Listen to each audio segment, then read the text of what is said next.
Hello friends, आज हमारी class है 32। पार्ट रहेगा 1। हमारा टॉपिक है आज अधिगम का अर्थ।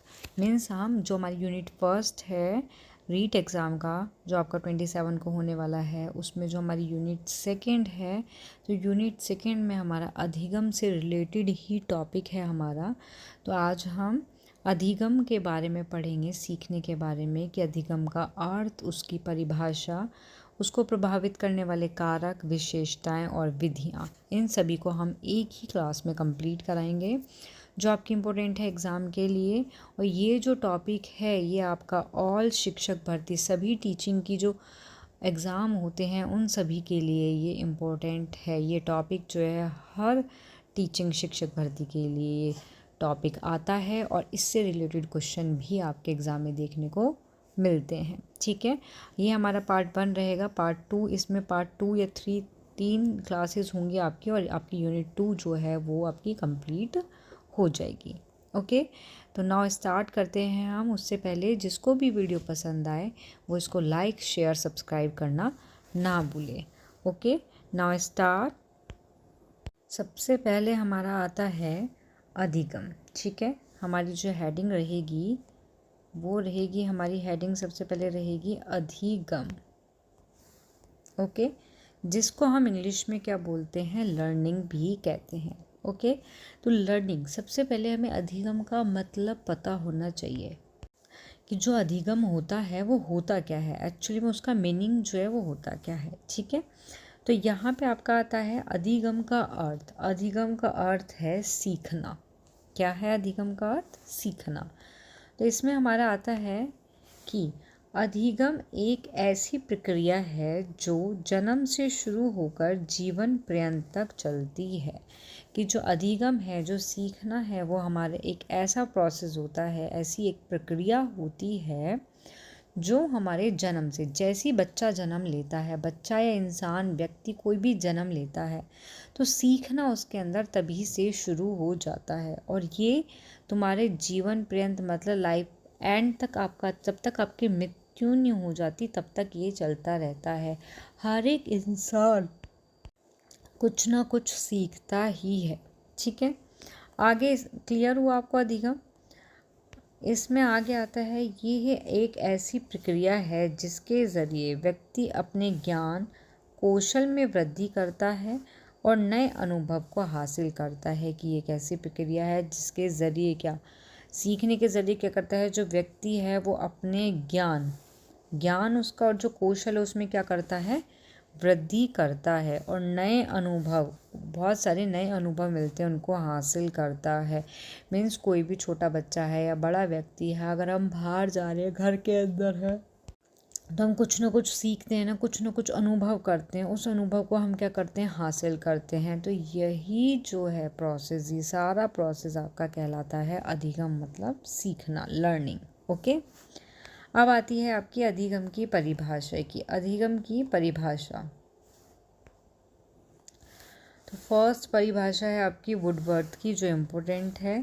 ये वुडवर्थ बोलते हैं, नवीन ज्ञान और नवीन प्रतिक्रिया का जो अर्जन करने की प्रक्रिया है वही अधिगम की प्रक्रिया है। कि जो नया ज्ञान होता है और जो नई प्रतिक्रियाएं होती हैं उनको क्या करना, अर्जन करना। ठीक है, उनको अर्जन कर रहे हैं, तो ये जो सारा प्रोसेस है, जो प्रक्रिया है, यही आपका क्या कहलाता है, अधिगम कहलाता है। ओके, नेक्स्ट आती है आपकी सेकंड, आती है सेकंड आपकी आती है इसमें स्किनर की। स्किनर क्या कहते हैं, सीखना व्यवहार में उत्तरोत्तर सामंजस्य की प्रक्रिया है। कि जो सीखना है वो व्यवहार में क्या है, एक तरह से सामंजस्य की एक प्रक्रिया है।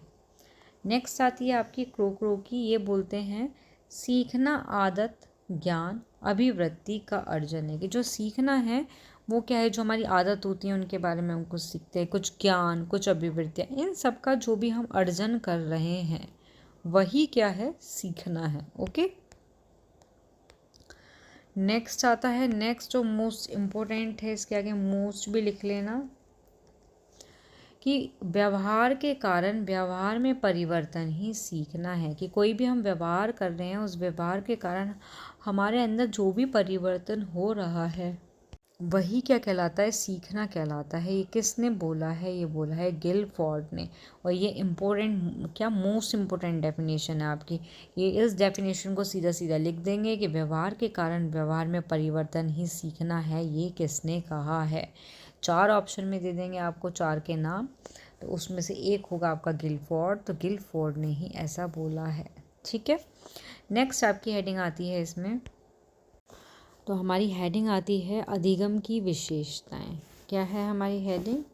अधिगम की विशेषताएं। ठीक है, जिसमें हमारा फर्स्ट पॉइंट आता है कि अधिगम सतत प्रक्रिया है, कि अधिगम जो है सतत प्रक्रिया है। सतत को हम बोलते हैं, सबसे पहले तो सतत प्रक्रिया है कंटिन्यूअस प्रोसेस। ठीक है, कि जो अधिगम है, जो हमारा सीखना है, यानी कि जो अधिगम है वो सतत प्रक्रिया का मतलब यहाँ यही है कि ये जीवन पर्यंत चलने वाली प्रक्रिया है। सतत चल रही है, सतत का मतलब होता है चलना, कंटिन्यू चलना। तो जीवन पर्यंत चलने वाली प्रक्रिया है। व्यक्ति अपने जन्म से मृत्यु तक लगातार कुछ ना कुछ सीखता रहता है। तो यही क्या आता है, सतत प्रक्रिया के अंतर्गत आता है। ये इसकी एक विशेषता है महत्वपूर्ण।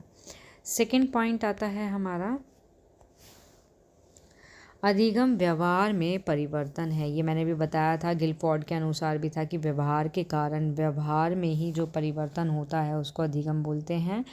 तो ये इसकी एक विशेषता है कि अधिगम व्यवहार में बातचीत या फिर क्या चीज़, बातचीत या फिर अपेक्षाकृत स्थायी, मतलब कुछ स्थायी क्या करती है, परिवर्तन करती है, परिवर्तन है। व्यक्ति अपने और दूसरे के जो अनुभव से सीख कर अपने व्यवहार या विचार में या भावनाओं में जो भी परिवर्तन करता है, ये भी इसकी एक विशेषता होती है कि व्यवहार में परिवर्तन करना। कि व्यक्ति क्या है, कोई भी व्यक्ति है वो बाहर निकल रहा है घर से या घर के अंदर है, वो दूसरे के अनुभव देख रहा है, उसको देख के सीख रहा है, अपने विचार और जो उसके व्यवहार है उससे क्या हो रहा है, उसमें परिवर्तन आ रहा है। तो अधिगम क्या है, व्यवहार में एक तरह से परिवर्तन भी है। ठीक है, नेक्स्ट आता है इसमें थर्ड, व्यवहार सार्वभौमिक है। सार्वभौमिक को हम बोलते हैं यूनिवर्सल। तो इसमें क्या होता है कि अधिगम जो होता है आपका, अधिगम जो होता है आपका, सार्वभौमिक का मतलब यहाँ यही है कि अधिगम को काल या फिर समय या परिस्थिति जो भी होती हैं उसमें हम उसको बांध नहीं सकते। कि जो अधिगम है उसको हम ना तो काल में, ना समय में, और ना जो भी परिस्थिति होती है उसमें हम उसको बांध नहीं सकते। अधिगम जो है वो संसार में प्रत्येक जगह, कक्षा में या फिर कक्षा के बाहर, सभी मनुष्य, सभी जीवधारियों में होता है। सभी जीवधारी में क्या नाम है, अधिगम जो है वो पाया जाता है। सीखना जो है पाया जाता है, वो अनुभव करके सीखता है। ये ऐसा नहीं है कि सिर्फ कक्षा के अंदर ही हम कोई चीज़ सीख सकते हैं, यूनिवर्सल हर जगह। ठीक है, तो ये होता है कि अधिगम सार्वभौमिक भी होता है। ठीक है, 4 पॉइंट आता है, अधिगम व्यक्तिगत सामाजिक दोनों है। मतलब कि आपका कि जो अधिगम है वो क्या है, व्यक्तिगत सामाजिक दोनों है। कि जो अधिगम होता है, अधिगम जो है व्यक्ति के अंदर भी चलता है और अधिगम जो है वो समाज के साथ भी है। तो यहाँ है व्यक्तिगत भी है और सामाजिक भी है, ये दोनों होता है। वाइगोत्स्की ने, किसने,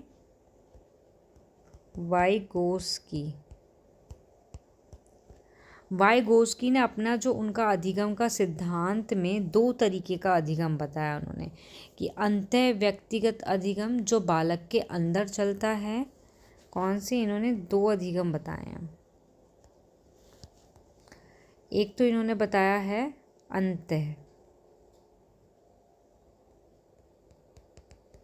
अंतः व्यक्तित्व। ठीक है, और इसके अंदर क्या होता है, जो अंत्य व्यक्तित्व होता है कि अधिगम जो है वो बालक के अंत्य का मतलब है अंदर चलता है। ठीक है। सेकंड इन्होंने बताया है, वाइगोत्स्की ने सेकंड अधिगम बताया है। कौन सा अधिगम है? अंतः। थोड़ा थोड़ा ही डिफरेंस है दोनों में। व्यक्तित्व, इसमें क्या है, जो समाज में होता है कि अधिगम जो है वो दो तरीके का अधिगम बताया है इन्होंने, एक अंत है और एक अनृत।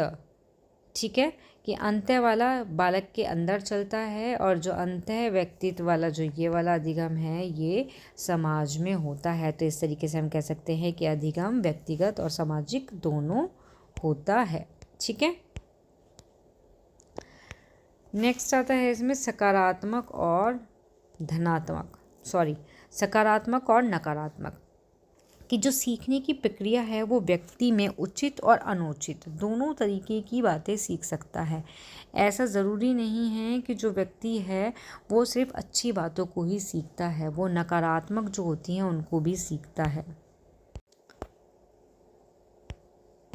ठीक है, ये जो बच्चा है वो क्या है, अधिगम सकारात्मक हो या नकारात्मक हो समाज के सापेक्ष होता है। क्या होता है? समाज के क्या होता है?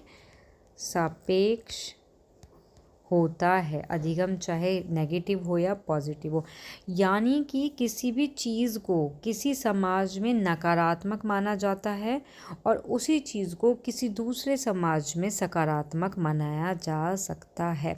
तो इस तरीके से हम कह सकते हैं कि जो सीखना होता है वो सकारात्मक और नकारात्मक दोनों तरीके का होता है। ओके, आगे आपका पॉइंट आता है, नेक्स्ट पॉइंट है आपका, अधिगम एक उद्देश्यपूर्ण प्रक्रिया है। कि अधिगम क्या है, वो एक उद्देश्यपूर्ण प्रक्रिया है।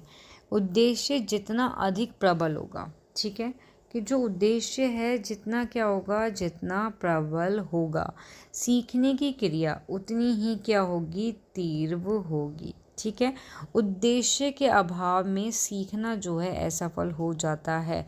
कि अगर उद्देश्य तुम्हारा प्रबल है तो सीखने की क्रिया तीव्र होगी, लेकिन उद्देश्य अगर तुम्हारा अभाव है, उद्देश्य का, उद्देश्य आपका नहीं है, तो वो सीखना आपका असफल हो जाएगा। तो अधिगम जो है एक उद्देश्यपूर्ण प्रक्रिया है।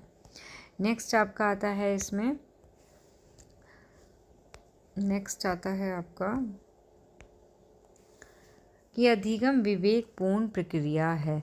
कि जो अधिगम होता है वो क्या होता है, एक विवेकपूर्ण प्रक्रिया है। सीखना, अधिगम यांत्रिक कार्य के वजह एक क्या होता है, विवेकपूर्ण कार्य होता है। उस बात को शीघ्रता से, मतलब जल्दी से या सरलता से सीखा जा सकता है जिसमें विवेक का प्रयोग किया गया हो। मतलब बिना सोचे समझे किसी बात को सिखाना क्या होता है, मुश्किल होता है। कि कोई बात नहीं है उसको हम सिखा रहे हैं तो वो क्या है, वो एक तरह से मुश्किल है। लेकिन अगर विवेकपूर्ण कार्य है, ठीक है, अगर विवेक का हम प्रयोग यूज़ कर रहे हैं तो हम सरलता से उस चीज़ को सीख सकते हैं, जल्दी सीख सकते हैं। ठीक है, नेक्स्ट आपका आता है इसमें समस्या समाधान प्रक्रिया है। कि जो अधिगम है, सीखना है, वो समस्या समाधान प्रक्रिया है। कि अगर हम कोई चीज़ सीखते हैं तो कोई भी हमारे सामने प्रॉब्लम आ जाए हम उसका सॉल्यूशन भी निकाल लेते हैं। ठीक है, आगे आपका आता है सक्रिय प्रक्रिया। कि जो अधिगम है वो एक तरीके की सक्रिय प्रक्रिया होती है। नेक्स्ट आता है आपका अधिगम जो है वो ज्ञानात्मक, भावात्मक और क्रियात्मक, ये तीनों प्रकार की क्या होती है, प्रक्रिया होती है। ओके, और भी बहुत सारे पॉइंट हैं लेकिन ये मोस्ट इम्पोर्टेंट है कि अधिगम समायोजन की प्रक्रिया भी होती है। ठीक है, किसकी? समायोजन की भी प्रक्रिया होती है। ओके, ये जटिल प्रक्रिया भी होती है, ये अनुभव द्वारा अर्थ का निर्माण करने वाली भी प्रक्रिया होती है।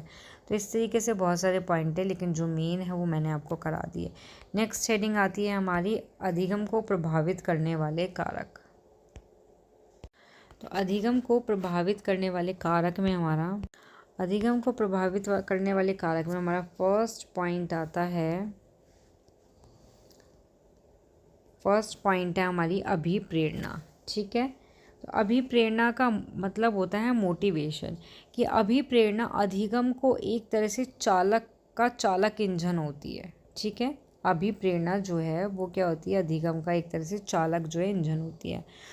अध्ययन से बहुत सारे अध्ययन किए गए हैं, उससे स्पष्ट हुआ कि यदि मतलब शिक्षार्थी छात्र विषय को सीखने के लिए स्वयं ही अभिप्रेरित है या फिर शिक्षकों के विशेष प्रयास से अभिप्रेरित कर दिए गए हैं, तो वह जटिल से जटिल जो भी पाठ होगा या बहुत हार्ड जो तुम्हारा पाठ होगा उसको भी बहुत जल्दी सीख लेता है। कैसे?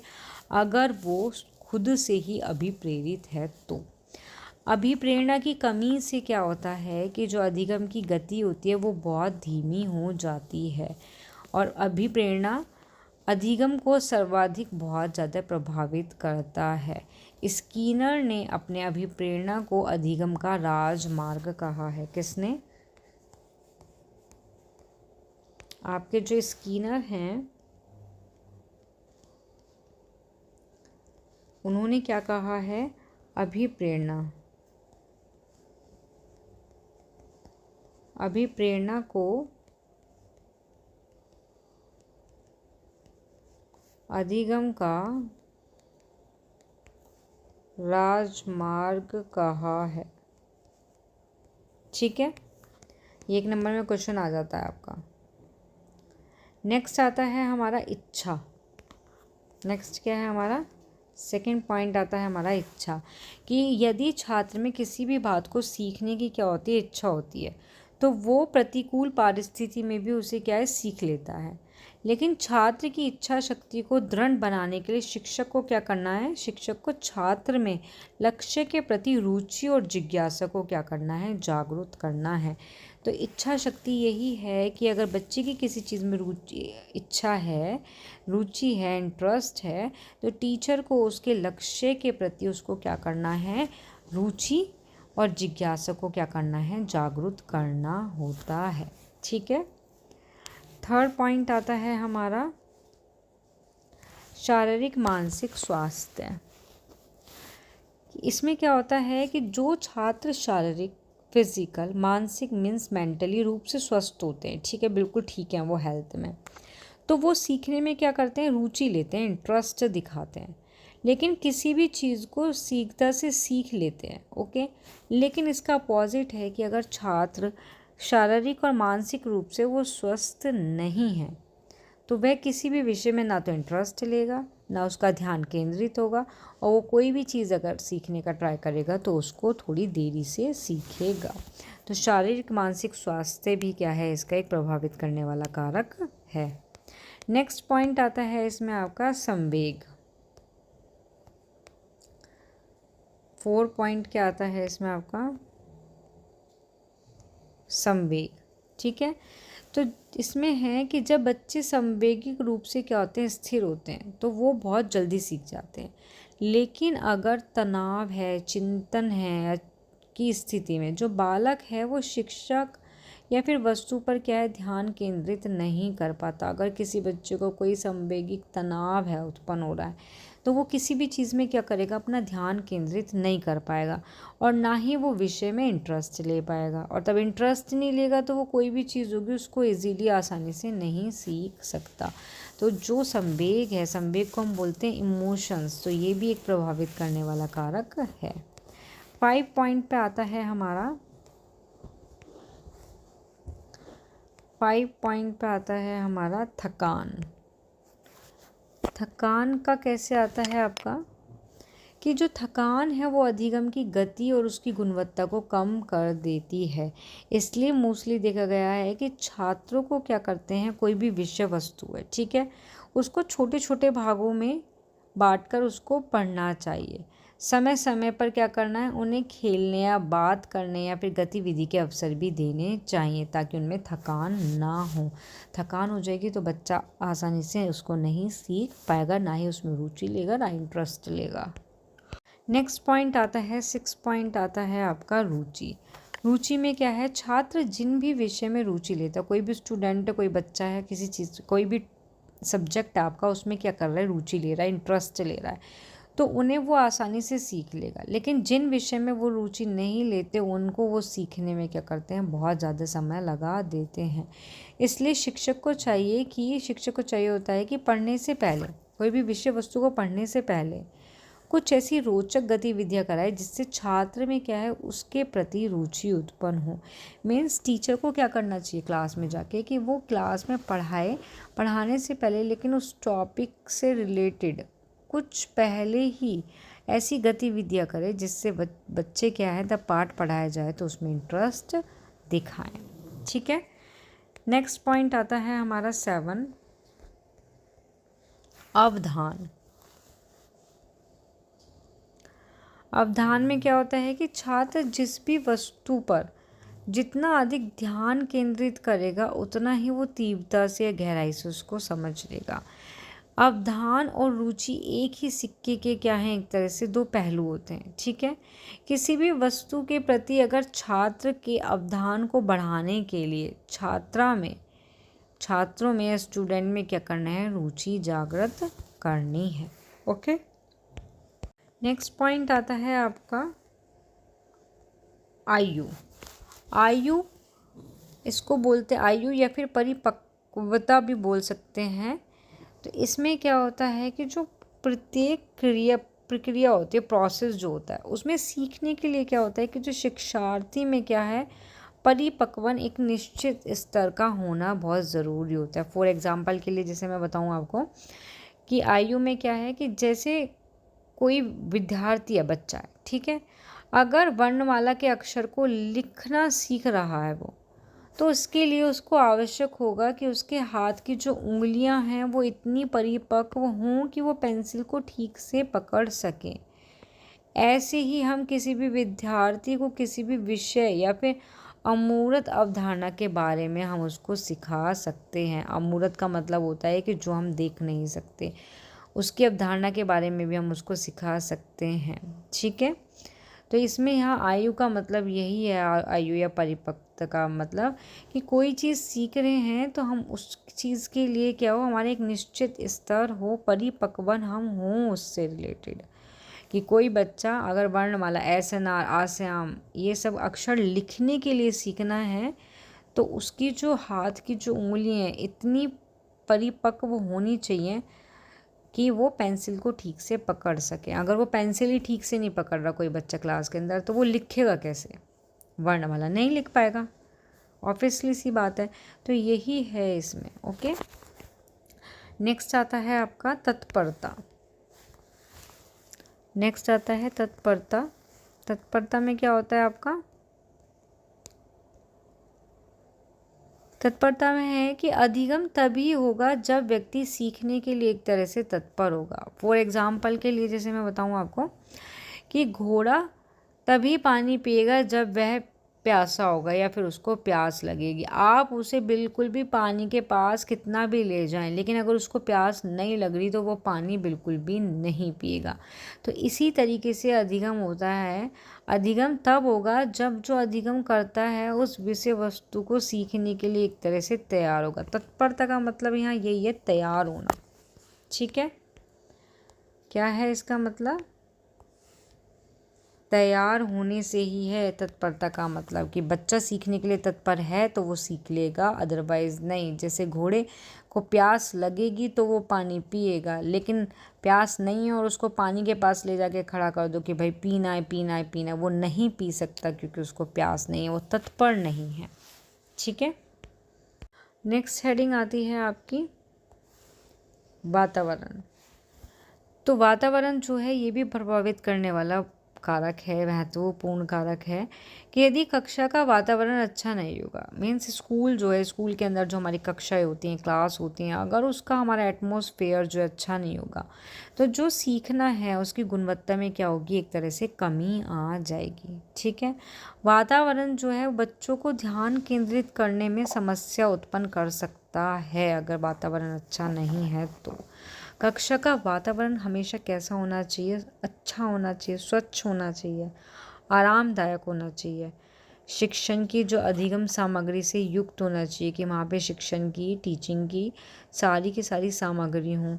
तो कक्षा का वातावरण ऐसा हो जिसमें बच्चे को परस्पर अवसर दिए जा सके, बच्चों को प्रश्न पूछने के लिए प्रोत्साहित किया जा सके, बच्चे को समूह में सीखने या फिर गतिविधि करने में अवसर दिए जा सके। तो अगर ये सारी चीज़ें हो रही हैं तो बच्चा बहुत अच्छे तरीके से जल्दी सीख जाएगा। तो ये सभी क्या हैं, आपके प्रभावित करने वाले कारक हैं किसको, अधिगम को। ओके, तो नेक्स्ट हेडिंग आती है हमारी, यहाँ हुआ हमारा प्रभावित करने वाले कारक जो हैं फिनिश। उसके बाद हमारी नेक्स्ट हेडिंग आती है, जिस भी बच्चे को कोई भी प्रॉब्लम हो कमेंट बॉक्स में लिख दिया करो, उसकी प्रॉब्लम सॉल्व होगी। ओके, नेक्स्ट हेडिंग आती है, नेक्स्ट हेडिंग आती है हमारी अधिगम की विधियाँ। क्या हेडिंग आती है, अधिगम की विधियाँ। ओके, जिसमें हमारा फर्स्ट पॉइंट है करके सीखना। फर्स्ट पॉइंट क्या आता है, करके सीखना। तो इसमें मनोवैज्ञानिक कहते हैं, जो पहले सबसे पहले तो अनेक प्रकार की क्या होती हैं, विधियाँ होती हैं अधिगम की, जिनके प्रयोग करके हम क्या कर सकते हैं, छात्र को अच्छे से सिखा पाते हैं। किसके थ्रू, अधिगम की विधियाँ जो हैं उनके थ्रू। तो फर्स्ट पॉइंट आता है हमारा करके सीखना, ये अधिगम की एक विधि है। इसमें मनोवैज्ञानिक जो होते हैं उनका ये मानना है करके सीखने में कि जो भी कार्य करके सीखा जाता है वह स्थायी रूप से हमें याद रहता है।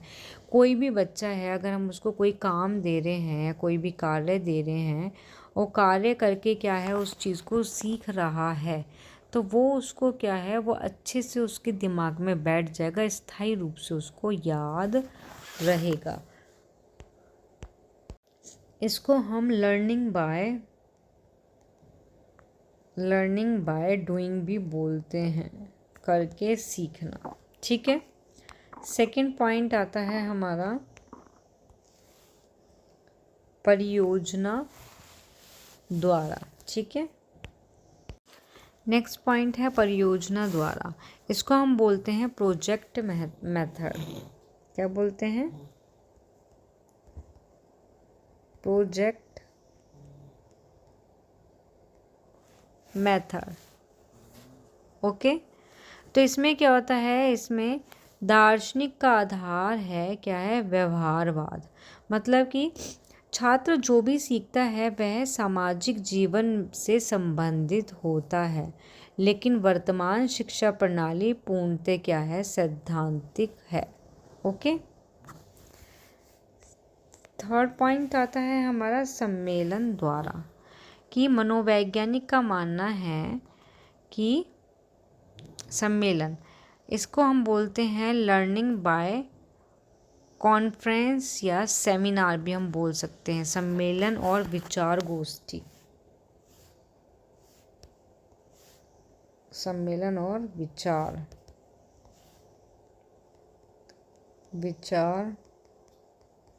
गोष्ठी। ठीक है, कि सम्मेलन या सेमिनार या फिर वाद विवाद प्रतियोगिता जो भी होती हैं उनसे भी अधिगम अच्छे से कर सकते हैं, उनसे अच्छे से सीखा जा सकता है। सम्मेलन और विचार गोष्ठी मतलब लर्निंग बाय कॉन्फ्रेंस या फिर सेमिनार, इनसे भी क्या है, अधिगम अच्छे से कर पाते हैं।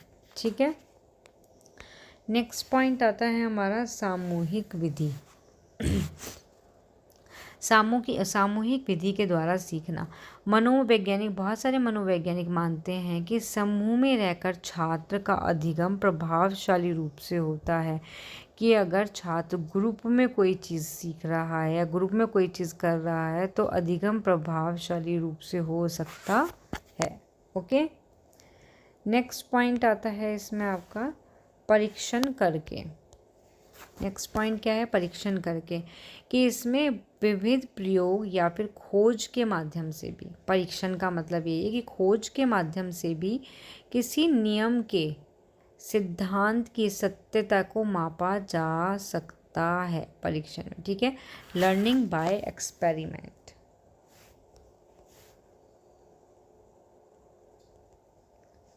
Learning by experiment. ओके, कि एक्सपेरिमेंट जो हैं इनके द्वारा भी या फिर किसी नियम या सिद्धांत के द्वारा भी सरलता से सत्यता का मापन किया जा सकता है। नेक्स्ट पॉइंट आता है इसमें हमारा निरीक्षण करके, कि बालक जो है निरीक्षण करने का मतलब है लर्निंग बाय ऑब्जर्वेशन। क्या मतलब है इसका? Learning by observation. ठीक है, तो इसमें क्या होता है आपका कि बालक विद्यालय, घर, समाज में अनेक तथ्य का क्या करता है? निरीक्षण करके ही सीखता है। किसी भी विषय पर गहन करना, तार्किक रूप से कोई भी विचार करना, निरीक्षण करना, ये सब क्या आता है? निरीक्षण के अंतर्गत आता है, लर्निंग बाय ऑब्जर्वेशन के अंदर आता है। ठीक है, नेक्स्ट और लास्ट है इसमें विधि में अनुकरण द्वारा, कि जब भी कोई टीचर छात्र को या स्टूडेंट को कोई गणित या विज्ञान या से संबंधित कोई भी तथ्य को करे या बताता है तो बालक अपने अध्यापक का अनुकरण देखकर करके सीखता है। कि अगर टीचर जो भी चीज़ बता रहा है, समझा रहा है, तो बच्चे उसको देखकर ही क्या करता है? सीखता है। तो अनुकरण के द्वारा भी ये भी क्या है? ये भी एक अधिगम की विधि है आपकी। ठीक है, अब हमारे ये जो क्लास है यहीं ओवर होती है, क्योंकि फिर बहुत बड़ी आपकी क्लास हो जाएगी तो आपको थोड़ा याद करने में प्रॉब्लम होगी। तो नेक्स्ट क्लास में मिलते हैं हम। हमारा हेडिंग रहेगी नेक्स्ट अधिगम के सिद्धांत। ठीक है, कि अधिगम के सिद्धांत कौन कौन से हैं, नियम कौन से हैं, गौण के कौन से हैं, तो इन सभी के बारे में हम क्लियर करेंगे कल वाली क्लास में। जिसको भी वीडियो पसंद आए वो इसको लाइक, शेयर, सब्सक्राइब करना ना भूले। Thank you.